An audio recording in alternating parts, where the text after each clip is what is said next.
everyone. It is a pleasure to be here. I want to thank Ugwem Neho. I have to say, working at Stanford, one of my greatest joys is meeting students like Ugwem and watching them build the solutions of today and scaling them for tomorrow. So thank you for all that you are doing. Building on the World Series talk theme, I am thrilled to be on stage with what I would consider the all-star team of clean energy investing. Can you hear me when there we go. That's better. This is the all-star team of clean energy finance, and I'm really excited and honored to share the stage with you. I'm also proud to call you all friends, which is a joy. So before I get to our panel, I'm just going to set the stage for you for the next 45 minutes. Dawn mentioned this in her intro, but what we're talking about here is scaling up clean energy investment. 5 years ago, at the Investor Network on Climate Risk that Ceres hosted at the United Nations headquarters in New York, Ceres released a seminal report called The Clean Trillion, Closing the Clean Energy Investment Gap. I remember it well. I was sitting in the audience. I've never been so excited about a report because it really offered, it was the first measuring stick to give us a sense for those of us working on the investment landscape of how much global investment was needed to limit global warming to 2 degrees. And as the headline suggests, it's $1 trillion a year through 2050, scaling up rapidly to hit that mark by 2030. I really do think this was one of the best campaigns of climate communications, and we need, as we're going to talk about, to do more. At that time, global investment in clean energy was roughly 1/3 of that $1 trillion high water mark. It remains so today. So fast forward to 2019, we're still tracking at roughly $350 billion a year. And in the meantime, the goalposts have moved. So with the release of the IPCC 1.5 degree C report, which is to say keeping global warming within 1.5 degrees Celsius, we need to do more than triple current levels of investment, maybe as much as 5 times current levels. So that's the challenge. The good news, as Dawn noted, is that the cost of technologies has dramatically decreased. And as we're going to talk about today, we've been working hard on new approaches to investing in the sector through the expansion of sources of capital, vehicles and access points, and asset classes. So with this lineup here, we're going to talk about these vehicles. We're going to dive into a particular sector. We're going to talk about the urgency and the cost curves and figure out how to get us there. So I'm going to channel my best sports announcer voice and give our lineup here. So first up, batting first, Scott Jacobs. He's playing the position of diversified infrastructure. We're going to talk about that. Batting second, Nancy Fund, founder and managing partner of DBL Partners. She's delivering venture for good, I'll say venture for great, returns and impact. And Matthew Norden, the managing director of Prime Impact Fund, who's playing the position of mobilizing new sources of capital, philanthropic, into high impact, high risk innovations.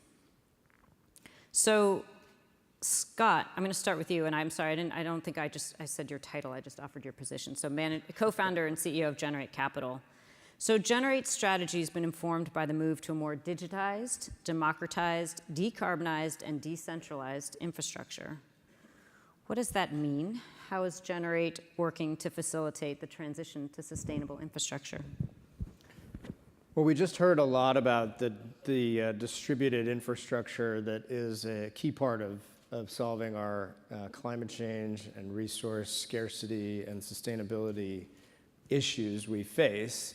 I'm sure you all have been talking about it over the last couple of days with a number of the rooms I've been in. It has been a hot topic. What we're basically saying is that the monolithic, large-scale, central station, dirty infrastructure of the past is not the only solution for our future.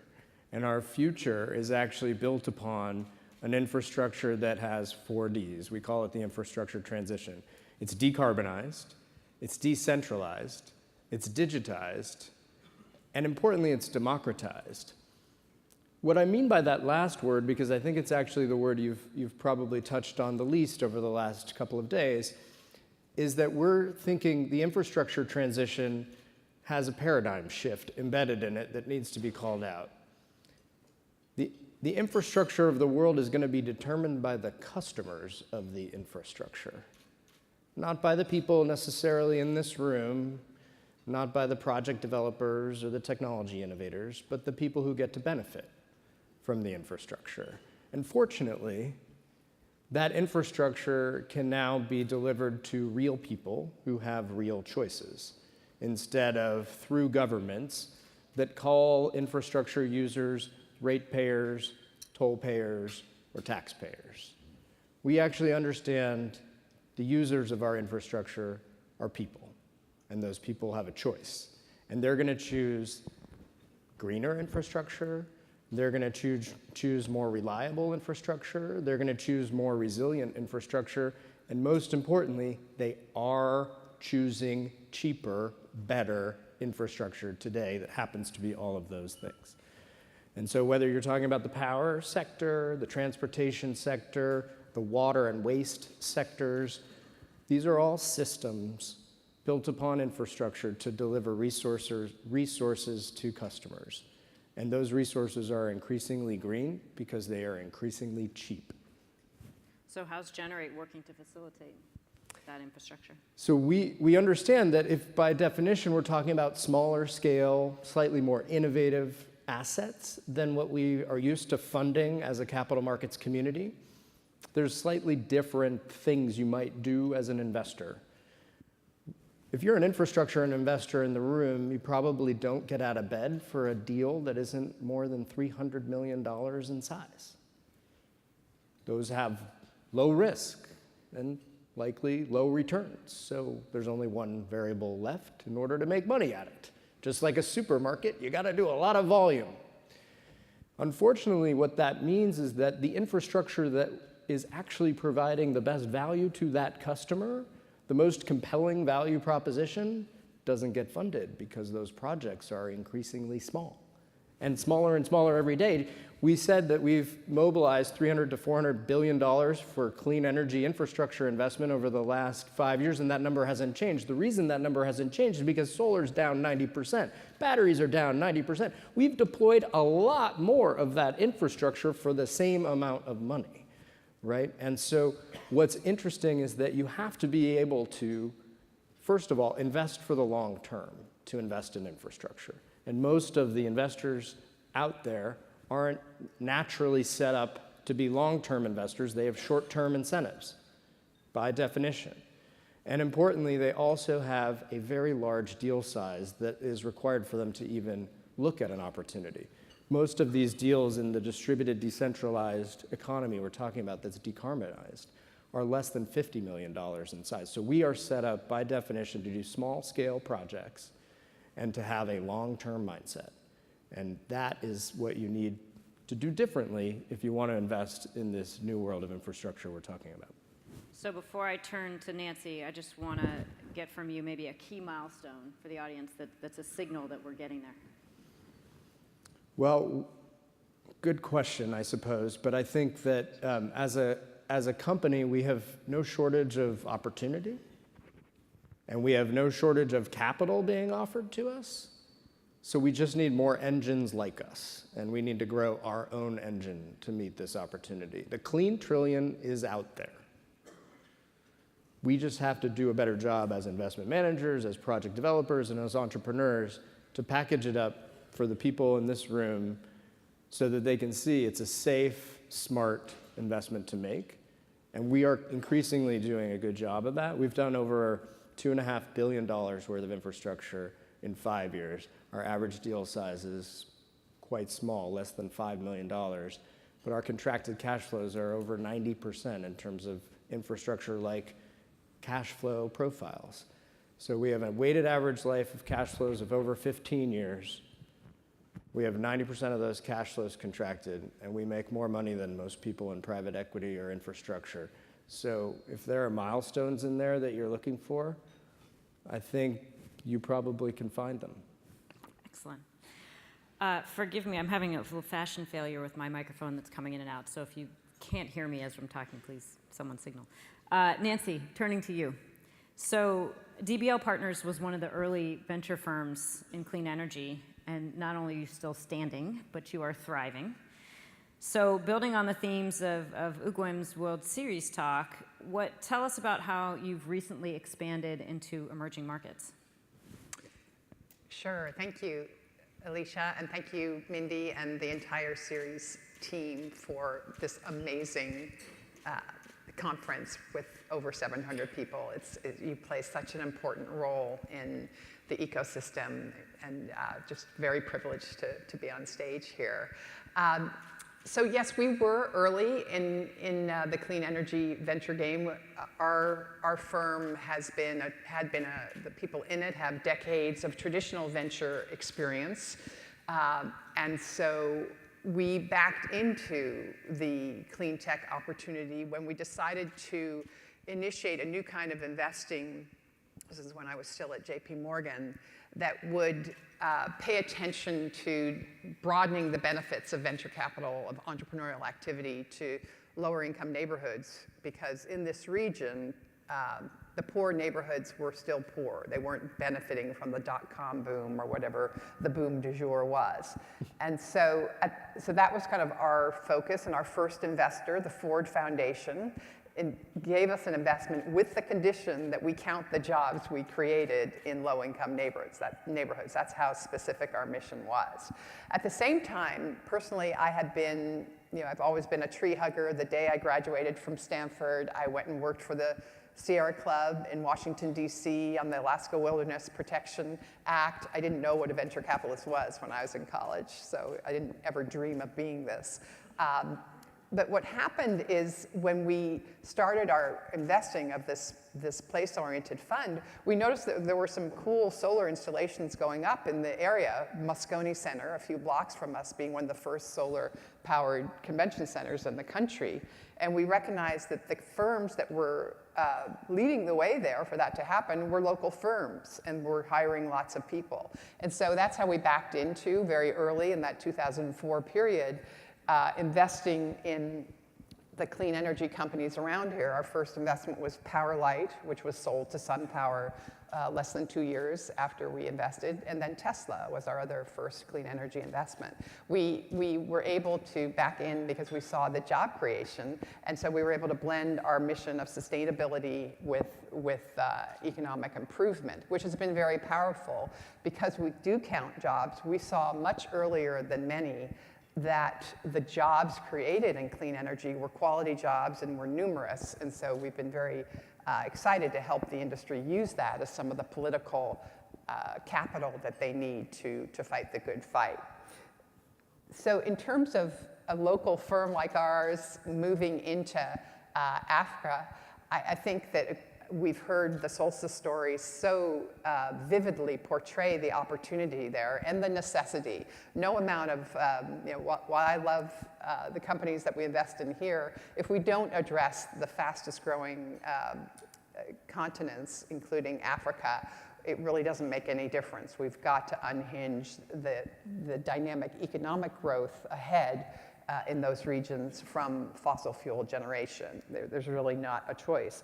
So what isn't a problem in the emerging markets, which a lot of people think is a lot of people are afraid of the political risk or the policy or lack thereof.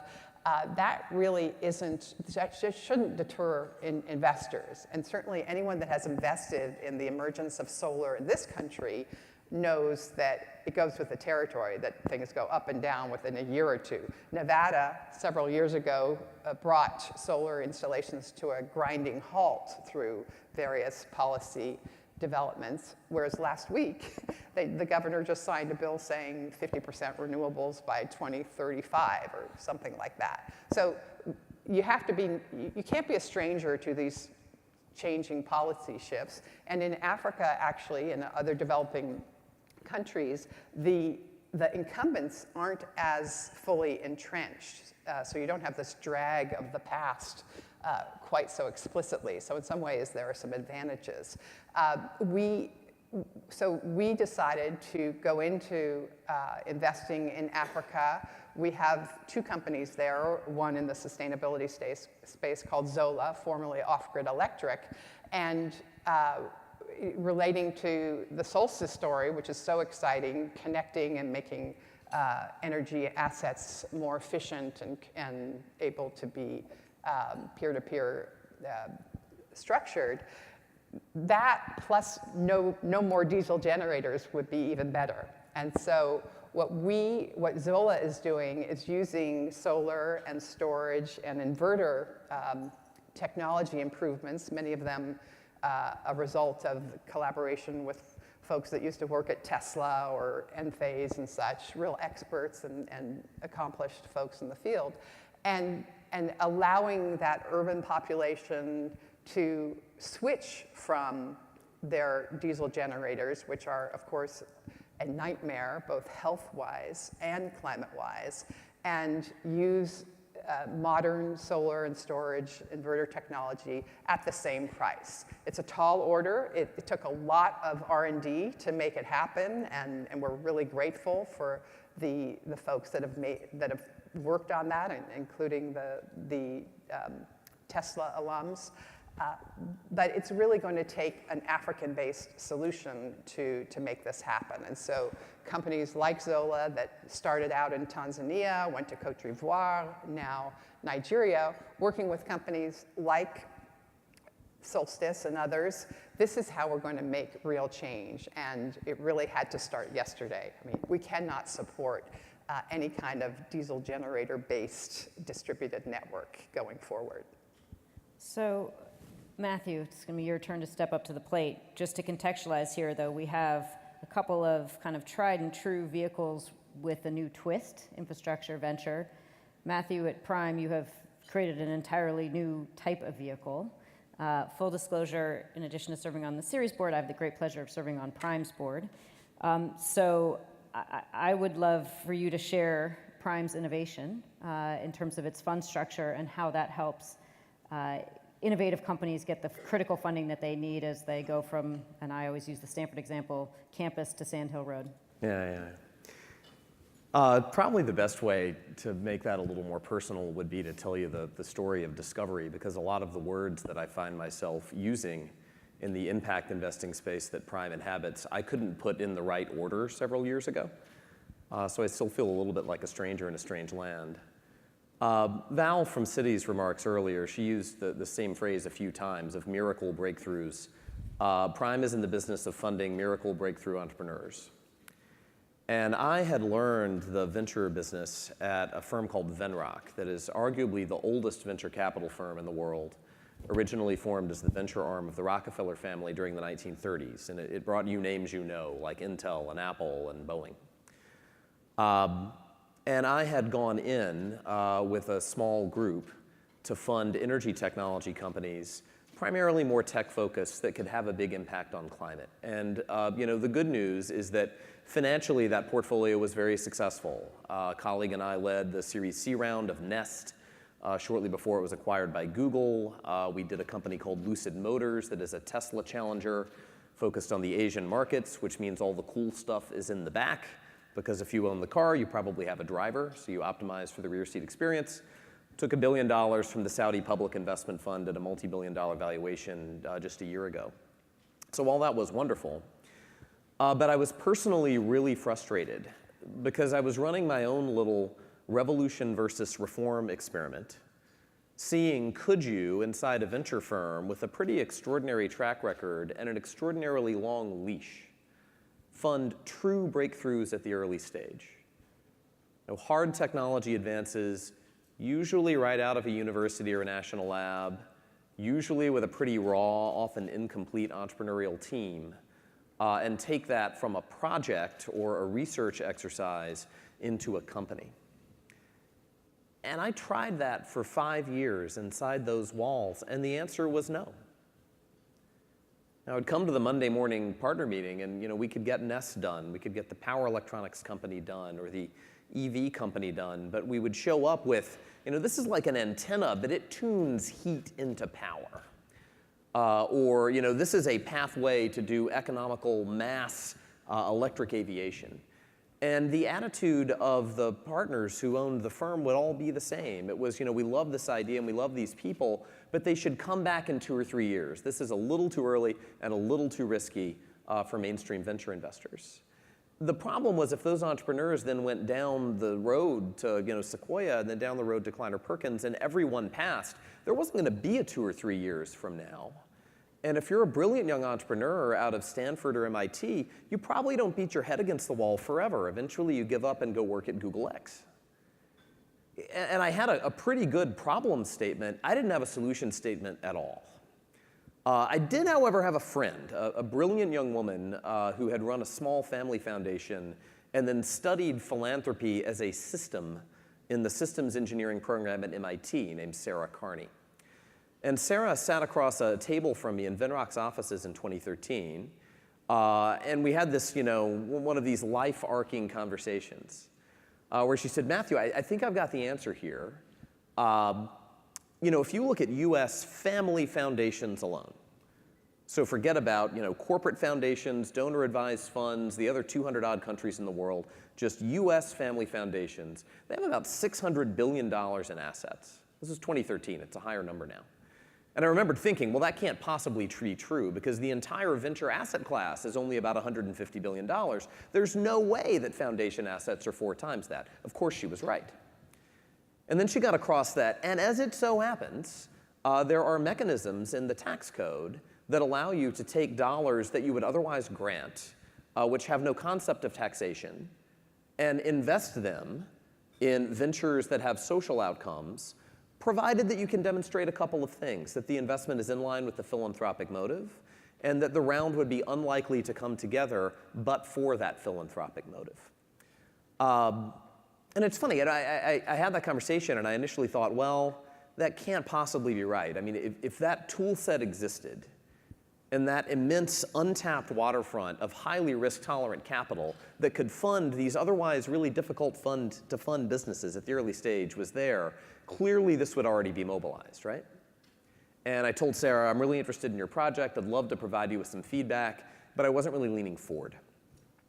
2 weeks later, I go to a Venrock partner meeting. It's in New York, and it's a rare Monday where we have not 1 but 2 companies come in to do the big final presentation to the partnership.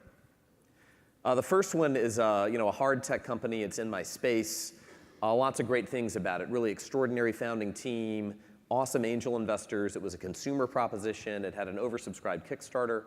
But we looked at it, and we then debate afterward, and the conclusion was, well, venture in general is kind of going more toward really capital-efficient businesses, ones that look like Instagram or Snapchat, and we're probably going to do almost all those things in our next fund. So we might have done this a year or 2 ago. We're going to pass on this investment. Second company comes in. It's 2 co-founders. Their company is called Lulu. They make an iPhone app targeted at sorority members at party colleges to rate guys on dimensions including their physical characteristics. And we decide we have to do the entire $10 million Series A on a 40 pre because they can't leave New York without a term sheet. So I left that room. I went into a conference room. I made 2 phone calls. The first was to my wife, and I told her, I am done. Like, there's a path to being done, but if this is revolution versus reform, reform kind of stinks. Let's try revolution for a while. The second was that I called Sarah and I told her, I don't know what this looks like, but let's figure it out together. So I would say at Prime, we have done we are doing a 3-step process to figure out how can we mobilize very explicitly mission-related and impact-first capital to catalyze or ignite for-profit ventures with social good, and our focus is very much on hard tech innovation in energy. The first step of that was just to try, how can we make this easy for foundations and philanthropists to participate? And what did that mean? It meant no blind pool, no long-term lockup, no fund, no fee. And we established Prime as a 501c3 nonprofit. We operated as a network, bringing a very small number of needy but deserving ventures that were vetted by institutional venture investors who agreed, man, this is really impactful and a little bit too early, too risky. You know, it might be appropriate for a more risk-tolerant, longer-term, impact-first source of capital. We ended up funding 10 of those companies with about $25 million from 56 different foundations and philanthropists in about 3 years. The second step that we're focused on now is seeing, is it possible then to take, you know, this very unique source of capital that can do these precious and important things and put it into a longer-term blind pool with a dedicated team rather than volunteers who can serve on boards and help companies in all the ways that are non-financial, which is most of what early-stage ventures need. That's what Prime Impact Fund is. We have a really extraordinary tribe of foundations and other philanthropists that have backed us. We've made our first 4 investments out of the fund and are driving toward a final close. The remaining part of the experiment will be to see, can we scale that activity up from tens of millions of dollars into hundreds of millions of dollars or beyond, and be able to grow the shots on goal that we need if we're going to avert a climate crisis at larger scale rather than onesie-twosie. And we'll see how that goes over time. Great. Okay, I'm gonna play the coach here to these all-stars, and we've got several more questions I know the audience wants to get through, and I know you're very passionate about the formation of your vehicles and your origin stories, but now I'm gonna ask you to be succinct a little more succinct as we go through into slicing the clean trillion by sector. So first we were investment vehicles, now we're gonna turn to actual vehicles, electric vehicles in particular. Scott, I'm going to start with you again, keeping the line up. So in 2018, Generate formed a JV with one of the world's largest suppliers of EVs, BYD, to get a whole bunch of letters out there. Tell us more about that. What drew you to the focus on electric buses, and what trends are you seeing to justify that venture? So we are quite bullish, to use an investor term, about the electrification of transportation writ large. Nancy obviously was a pioneer seeing that trend and investing very early in Tesla for passenger vehicles.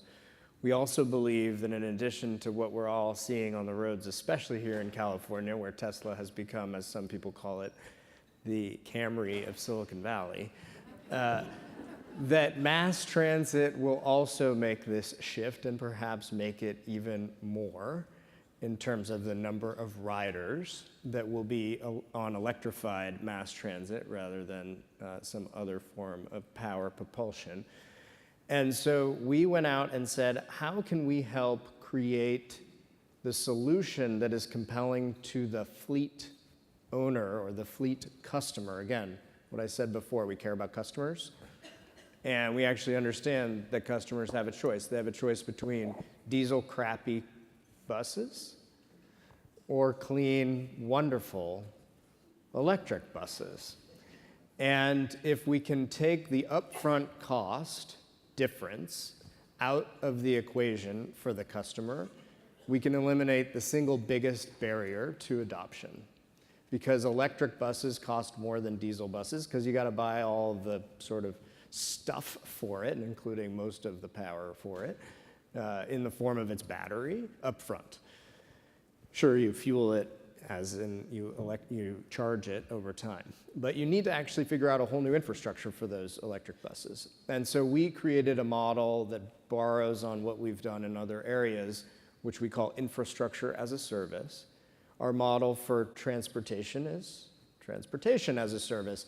So customers, particularly fleet owners like Facebook or Stanford University, several municipalities who have elected to use our transportation as a service model, they did so because they get to pay per mile, and per mile they pay less than if they used their old buses with the spewing engines, burning diesel.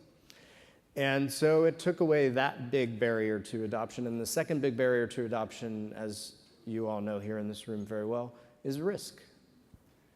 It's just different. So it's sometimes scary to do something new. And we said, you know what, customers, Stanford, Facebook, municipalities, you don't have to take any risk.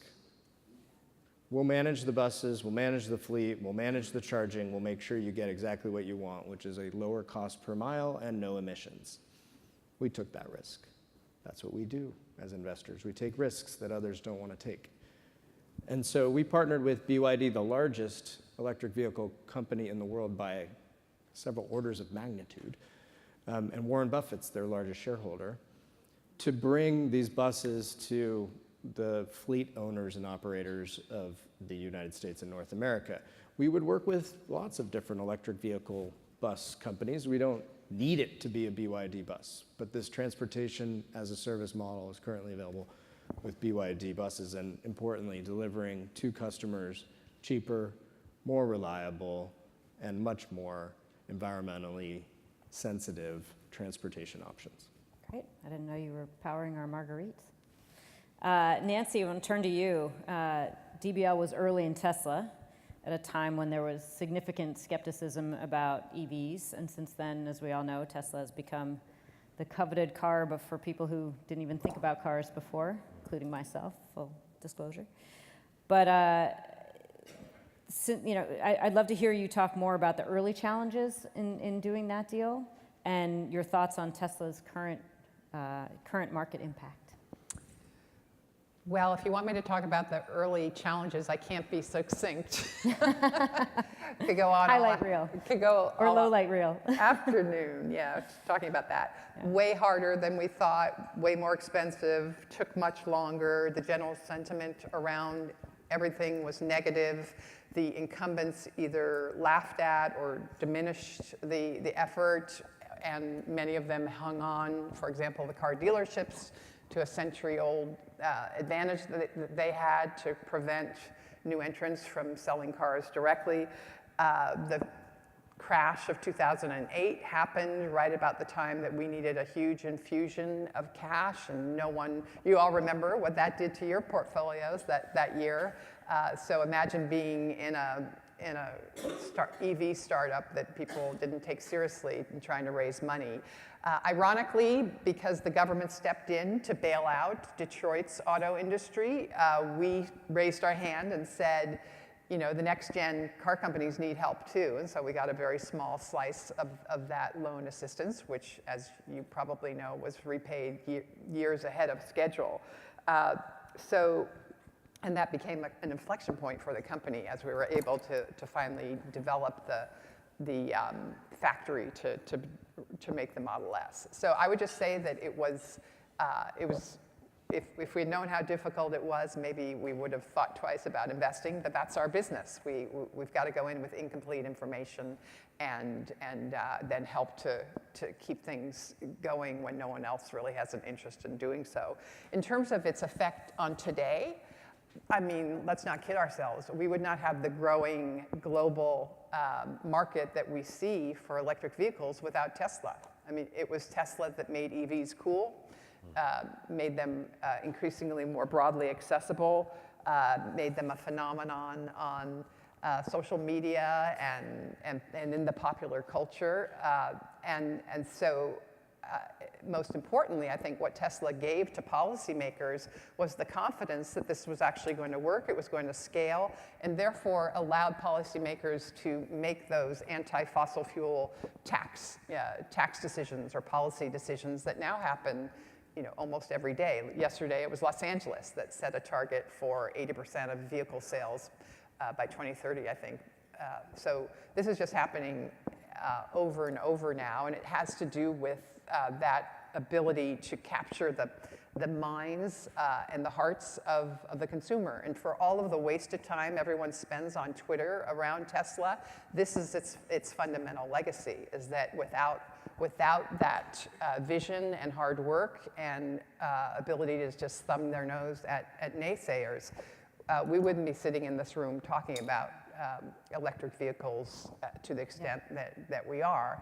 And I would also say that Tesla really introduced us to the autonomous vehicle concept, put that on the map, and now that everyone is involved in that, what Tesla is doing is making sure that our autonomous future, which is certain, is a fossil fuel electric autonomous future, not one that reinvents diesel or gasoline for increased autonomy. And so I think the primacy of sustainability in Tesla's value hierarchy has never, ever wavered. And that's why you see it becoming not just a company, but a calling and a cause that the world celebrates.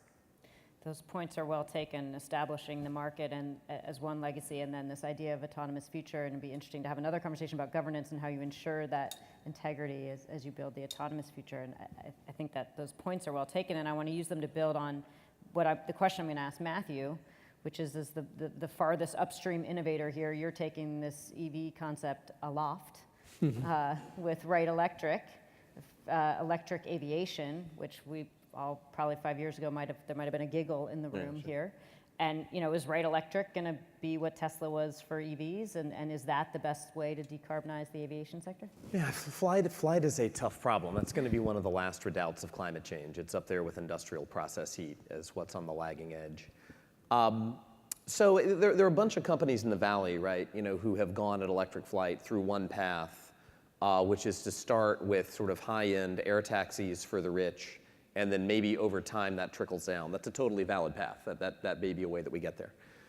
There's a smaller number of innovators. There are a couple that are both strategic efforts, one under Boeing, one under Airbus, and then one independent startup called Wright, which we have backed, that are trying to take a different path, which is to electrify mass aviation. So really starting with things like 9-seater Cessnas that do short hop commuter flights and then go up to 737s, A380s, and to go through a hybridization route where you would start with something that looks more like a Prius than it does like a Tesla, and then sort of move upward from there. We know this is going to be a super long haul, so when we looked at the space, the real focus was on, can you find an extraordinary team who are great stewards of capital, who have punched above their weight in terms of the ability to get partners and other folks online, and who can just iterate rapidly and get successively better products into market. And a hybrid, even Cessna-type aircraft is not something to sneeze at in terms of emissions reduction. You're on the order of 40% lower emissions with a pretty small Ceres hybrid-type aircraft. There are two things that make me really excited about Wright and about the space generally, and it all has to do with pull, right? One of those is that we've got an increasing number of governments and of airport operators who are creating incentives for electrified flight that I think will be really powerful. Norway has decided we're not going to allow short-haul fossil-fired flights within a certain number of years. Heathrow has created incentives that basically give you better landing slot access for using hybridized aircraft at some point in the future. But the other is just raw customer demand. It's a pretty gutsy thing for a seed stage startup CEO to do, but Jeff Engler at Wright went out to a series of airlines who have particular reasons to care about emissions, and ended up with a incredibly conditionalized, right?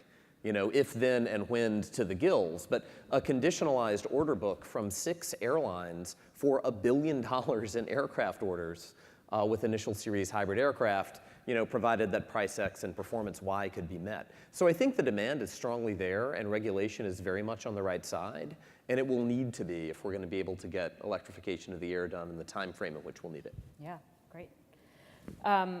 In the sort of spirit of urgency of the 1.5 degree report, I'm going to go right to our last question now, as I think we're getting time pressure. So, and the theme of the conference is get us there. So I'm going to ask now to be in an even more succinct fashion to tell us, to go down the line and have each of you offer from your perspective what the biggest roadblock is to getting us there, and not just the roadblock, but what's the way around. I can be really short and say the word inertia, but I'll unpack it really quickly for you all. So the inertia in the system, the inertia in the room is our biggest barrier. We're actually literally talking about change, which by definition is sort of opposing inertia. But the inertia around time horizons and incentives for investors who think about quarterly results, typically, if not daily marking to market results, is a really big problem. It's not just for investors, it's government leaders, it's corporate leaders thinking about the wrong time horizon. It doesn't mean you have to sacrifice returns. It does mean you have to be smart in thinking a little bit longer than one day, one quarter, or even 1 year. And that's one piece. And then the second piece that I would say is there is still a talent gap And that's part of the inertia problem too. If the incentives are set up such that people who like to respond to short-term goals are the ones that get the jobs, we have to find a way to find the talent that thinks a little differently about the risks involved, the types of structures you might employ in order to get a good risk-adjusted return, et cetera. There's new talent necessary, top to bottom, all across the spheres we're talking about, social, private, public. And we can do a lot better here in this room, mobilizing and motivating those people to join us. Thank you. Yeah, Nancy. I would say that roadblocks, one of the biggest roadblocks we covered yesterday in one of the sessions is this notion that don't let the perfect be the enemy of the good. A lot of investors say, oh, there's not enough talent in this field, there are not enough track records, the government's doing this, that, and the other. That may have been true once, I'm not so sure, but it's certainly not true today. I mean, DBL is an established player. We don't have capacity to take all of the demand for increased climate investing, but there are funds being formed all of the time that could really, if people would jump in and make a diversified holding of these funds, would likely do very well and would move the needle. So I think jumping in, and then I would end by just saying that we've got to stop thinking about sustainability investing as just wind, solar, storage, and EVs and their related innovations. It's so much more than that. We have agriculture and food. We've got the circular economy in our portfolio. We've got even space investments. All of these are needed and required to go forward in a sustainability portfolio. We have a company that's going through the IPO process right now that people don't even recognize it as a sustainability company because it's so entrenched in another market segment. And that's what we want. We want the entire carbon-dominated specter of industries to be infused with these new investments. And so I would say that looking at climate investing as only the ones that we've been focused on for years and years is a big mistake. And as with any portfolio, the more we diversify, the more we can work toward those strong expected returns from diversification alone. Great, thank you. Matthew. Yeah, man, I feel like the problem is physics and the solution's ingenuity. That's what gives me hope. My takeaway, from various IPCC analyses, right, is that the stuff we have today gets us halfway there. If we've got to mitigate 70 gigatons a year worth of emissions by 2050, maybe earlier than that, the hard, cold, consensus-based scientific analysis is that about 35 gigatons of that can come from a lot more and cheaper of the same, right? More solar, more wind, more EVs, more lithium-ion batteries. The other half is things that are discovered and not developed but not deployed. And that's going to require a new machine. In the same way, I guess what gives me hope, right? If it was the 1930s and you were a crazy inventor and you wanted to do something wacky, like start an airline, right? That was a crazy idea post-World War I. What did you do? You went to banks or to rich enthusiasts because there was no venture capital asset class. There was no such thing as growth equity. There wasn't structured finance. And what happened, you had a bunch of pioneering financial innovators, largely families in this case, right? The Carnegies with Bessemer, the Rockefeller family with Venrock, J.H. Whitney, who sort of cast around in the dark and woke up one day and realized they had created an asset class. If you turned to the head of a large university endowment in the 1950s and said, do you have money in venture capital? He, and it would have been a he, would have said, I don't know those words in that order. And then when you explained it, he would say, am I a gambler? Do I take the pension fund and go roll it at the roulette wheel? Are you crazy? But it just took a certain amount of time and a certain number of success cases for there to be definitive proof that putting the money in the right packages, to appropriately fund high-risk ventures, not only was a good idea and an interesting little niche, but something that could pay off and make sense at scale. And now if you turn to any such endowment manager today, and they didn't have a few points of their portfolio in venture or a broader share in alternatives, they would think that they were professionally responsible now. I think when we look at the confluence of social good and of the spectrum of ways to put capital to work, there are other new waterfronts, other new things we will call asset classes 30 to 50 years from now, waiting to get created. And there is no sort of better and more urgent place to put the money in the right packages than climate. Boy, hear, hear. I hope you will all join me in thanking Ceres and for convening us all and this panel of all-stars for their contributions.